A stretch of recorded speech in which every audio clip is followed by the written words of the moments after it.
C'est l'heure du focus du jour consacré à la Colombie et à la guerre entre la guérilla des FARC et le gouvernement colombien qui dure depuis maintenant plus de 50 ans. Une trêve a été décrétée en décembre dernier par les guérilleros, mais en avril dernier, 11 soldats colombiens ont encore été tués au cours d'une attaque. Les bombardements du pouvoir central ont alors repris, et ce malgré les pourparlers de paix initiés en 2012 à La Havane. La région colombienne de Cauca est l'une des régions les plus touchées par ce conflit interminable. Voyez ce reportage de Pascal Mariani, Damien Felous et Juan Orozco. Une expédition un peu particulière dans une forêt colombienne.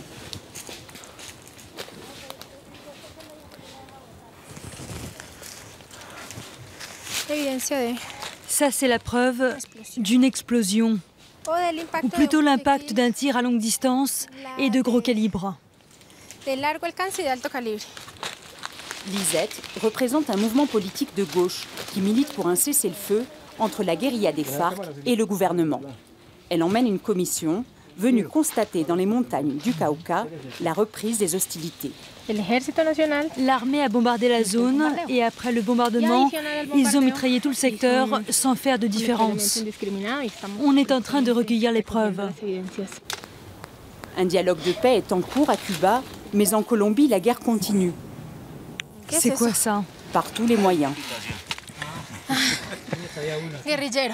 Guerrillero, à vous de décider, une autre vie est possible. Ce sont les hélicoptères qui envoient ça. Des appels à rendre les armes, mais selon les habitants, il n'y avait pas de guerrilleros dans les parages. Il n'y avait pas de justification pour bombarder cette zone, et encore moins aussi près de la population civile.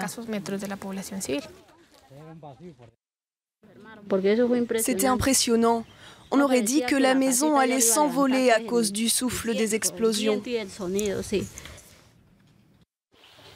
Non loin de là, quelques jours plus tôt, la guérilla a rompu sa trêve unilatérale, décrétée en décembre. On arrive au village de la Esperanza. C'est à cet endroit qu'il y a eu des affrontements la nuit du 14 avril dernier, au milieu d'une zone qui, comme on le voit, est très peuplée.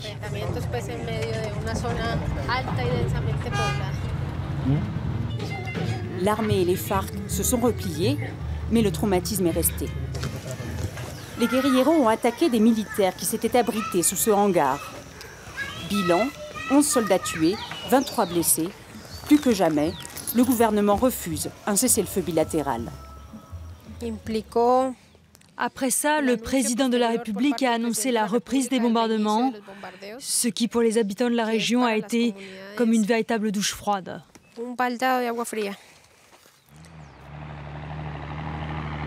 Le Cauca est l'un des épicentres du conflit colombien. Dans les villages, les postes de police ressemblent à des bunkers, susceptibles d'être attaqués à tout moment. La cordillère occidentale est un corridor stratégique, riche en eau, en or et en culture de coca, matière première de la cocaïne. Dans le hameau d'Altamira, une communauté d'Indiens Nasa voudrait vivre paisiblement. Mais son territoire est convoité par divers acteurs armés. On ne les voit pratiquement jamais, mais d'une manière ou d'une autre, ils brisent l'harmonie de nos communautés. Meraldino, l'un des leaders du village, a reçu de nombreuses menaces de mort. J'ai reçu, je crois, 7 ou 8 menaces. C'est toujours signé par les Aigles Noirs. C'est un groupe paramilitaire. Des menaces destinées à faire taire toute contestation dans la région. Nous nous sommes opposés directement à la présence des multinationales et à l'exploitation minière, car ces projets ne bénéficient pas à la communauté.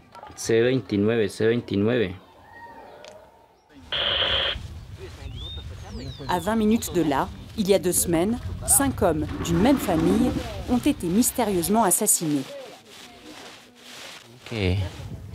On dit que ce sont des personnes armées et en uniforme qui sont venues les chercher chez eux.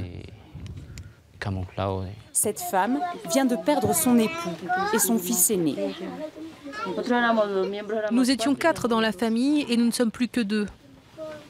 Mais la vie continue. On va organiser un tournoi de foot en leur mémoire.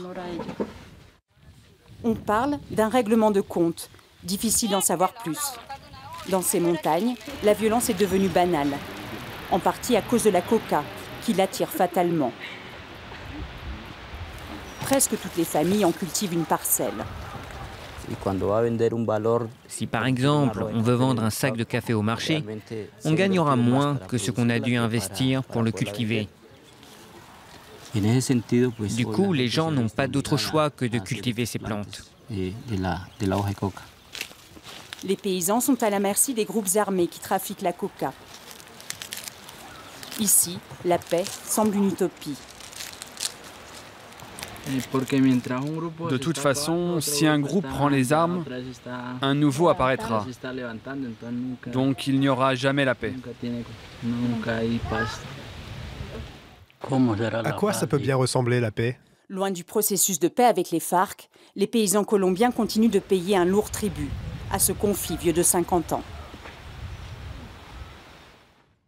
Et pour parler de la guerre qui se poursuit entre la guérilla des FARC et le gouvernement colombien, on est avec Gaspar Estrada, chercheur à l'OPALC de Sciences Po et spécialiste de la Colombie. Merci beaucoup d'être avec nous sur France 24.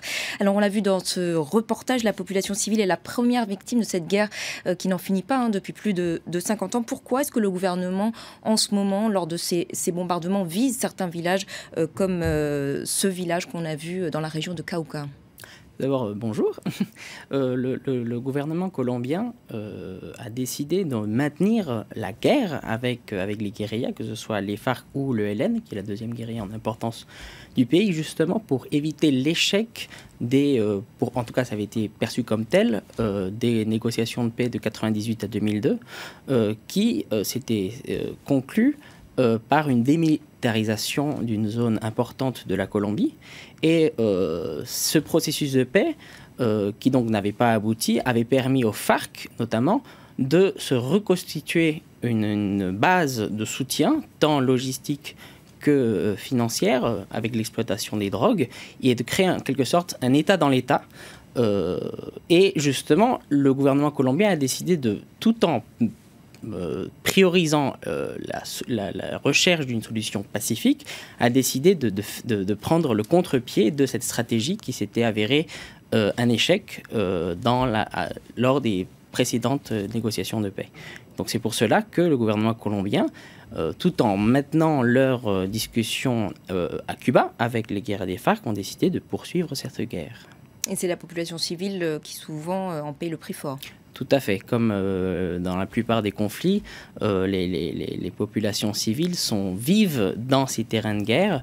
Et de ce point de vue-là, ni les FARC, ni l'armée colombienne, qui est un acteur très particulier dans ce conflit, n'ont visiblement n'ont pas du tout envie de mettre fin à ce conflit. D'où l'intérêt des acteurs, tant du côté du gouvernement que de la guérilla, des acteurs on pourrait qualifier de réformistes, qui tentent d'arriver à un accord. Une trêve a été décrétée, je le disais, en décembre dernier, mais elle a été rompue notamment par cette attaque en avril dernier qui a fait 11 morts parmi les soldats colombiens. Est-ce qu'il y a un décalage entre ceux qui négocient à La Havane au nom de la guérilla et les forces sur le terrain ? Tout à fait. Il me semble qu'on voit qu'avec le temps, cette division à laquelle je faisais allusion dans mon commentaire précédent se manifeste de plus en plus visiblement, explicitement. Il me semble que les leaders des FARC qui sont à Cuba, à La Havane, souhaitent mener à bien ce processus de paix. Ils estiment qu'il y a là une vraie fenêtre d'opportunité pour que la Colombie arrive enfin à la paix, à obtenir cette paix. Il me semble que la propre figure du président Santos est de ce point de vue-là aussi assez éclairante. Il est lui-même fait partie de l'élite politique du pays qui a toujours combattu les FARC et il a toutefois décidé de miser tout son capital politique, notamment sa réélection est due à ce processus de paix, en allant dans cet objectif. Il me semble qu'il y a des acteurs qui sont en train de démontrer leur réticence et justement toute la question est de savoir si ces acteurs-là arriveront ou non à faire capoter en quelque sorte ce processus de paix. Justement, est-ce qu'il y a une partie de ces FARC qui veulent toujours poursuivre la lutte armée? Vous évoquiez aussi un autre groupe armé qui n'est pas... L'ELN. Voilà, l'ELN qui fait pas partie donc des FARC. Est-ce qu'eux, ils ont des objectifs peut-être différents? C'est tout simplement parce qu'ils sont sur le terrain. Donc pour eux, comme le dit sur le reportage, la paix c'est quelque chose d'assez abstrait. Eux, leur vie quotidienne, c'est une vie quotidienne qui est beaucoup plus liée à la guerre et aux difficultés sur le terrain, et aussi aux inégalités qui existent sur le terrain et qui alimentent aussi le discours des FARC vis-à-vis du conflit armé, d'ailleurs qui, à leur sens, justifie en fait ce conflit. Il y a la deuxième question, c'est que si le gouvernement réussit à mener à bien cet accord avec les FARC tout en poursuivant une guerre avec le LN, il n'est pas impossible qu'une partie de ces guérilleros décide de quitter les FARC pour aller combattre du côté de l'ELN. Donc de ce point de vue-là, si le gouvernement veut obtenir une paix, il faudrait que, in fine, la paix soit négociée avec tous les groupes armés et pas uniquement l'ELN. D'où l'initiative prise par le président Santos, justement, d'essayer d'entamer un dialogue similaire avec ce groupe armé. Et quelle chance que ce dialogue aboutisse? Il est difficile parce qu'on voit bien que le processus politique qui était auparavant favorable au président Santos, qui lui a permis sa réélection, aujourd'hui se trouve enlisé parce que justement le temps passe et les résultats ne sont pas là.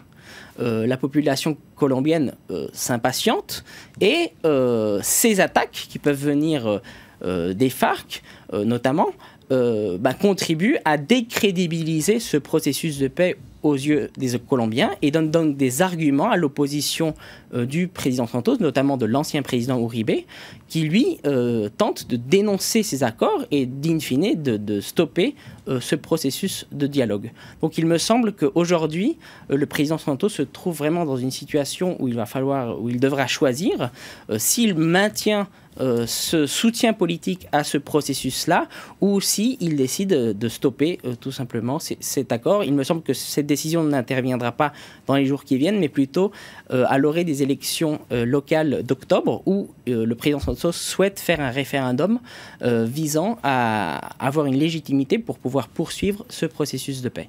Et si on parvient enfin à un accord de paix à La Havane, quelle sera la marge de manœuvre pour l'état-major des FARC de faire respecter ce cessez-le-feu potentiel sur le terrain? Il sera justement, ce sera un des objets des questions plus techniques en fait de cet accord, parce que s'il y a accord de paix, il faudra tout d'abord que ces guérilleros se regroupent et qu'ils aient en quelque sorte une sorte d'impunité, surtout s'ils souhaitent rentrer dans la vie politique de la Colombie, qui fait partie des 5 points en fait qui sont en négociation à La Havane.